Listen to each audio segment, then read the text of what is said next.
आज हम लोग क्विक रिवीजन करेंगे निकट दृष्टि दोष मायोपिया का। ये क्या होता है? निकट दृष्टि दोष में व्यक्ति को पास की वस्तुएं तो स्पष्ट दिखाई देती हैं, लेकिन एक निश्चित दूरी से आगे की वस्तुएं स्पष्ट नहीं दिखाई देती। इसी को निकट दृष्टि दोष कहते हैं।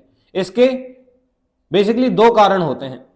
पहला तो अभिनेत्र लेंस के पृष्ठों की वक्रता त्रिज्या का बढ़ जाना, मतलब लेंस का मोटा हो जाना। लेंस जब मोटा हो जाएगा तो फोकस दूरी कम हो जाएगी और इसकी पावर बढ़ जाएगी। ये क्यों होता है? सीलियरी मसल्स कॉन्ट्रैक्टेड पोजीशन में ही बनी रहती हैं, जिससे लेंस का साइज मोटा हो जाता है, थिक हो जाता है। नॉर्मल व्यक्ति जब दूर की चीजें देखता है तो उसका आंख का लेंस पतला होता है, तो उसका प्रतिबिंब रेटिना पर बनता है।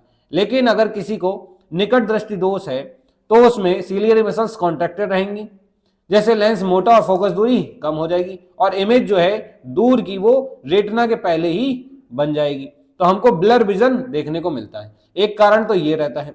दूसरा है नेत्र गोले का व्यास बढ़ जाए। अब लेंस तो सही काम कर रहा है, लेकिन नेत्र गोले का साइज बढ़ गया है, जिससे प्रतिबिंब अब रेटिना पर नहीं बनेगा, तब भी व्यक्ति को ब्लर दिखाई देगा। इसका निवारण कैसे किया जा सकता है?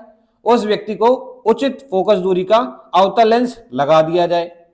अवतल लेंस लगाने से क्या होगा? जो दूर स्थित वस्तु थी उसका प्रतिबिंब अब पहले ही बनने लगेगा, जिसको आंख अच्छे से देख पाएगी और व्यक्ति को दूर की वस्तुएं भी अच्छे से दिखने लगेंगी। निकट दृष्टि दोष वाले व्यक्ति में दूर बिंदु अनंत पर ना होकर आंख के नजदीक आ जाता है। वैसे दूर बिंदु स्वस्थ व्यक्ति के लिए अनंत होता है, लेकिन जिसको निकट दृष्टि दोष होता है उसका दूर बिंदु अनंत से कम हो जाता है, अनंत से कम हो जाता है। ये आपके पेपर के लिए बहुत ही इंपॉर्टेंट है। कारण और निवारण अच्छे से आपको देख के ही जाने हैं। Thank you. जय हिंद, जय भारत।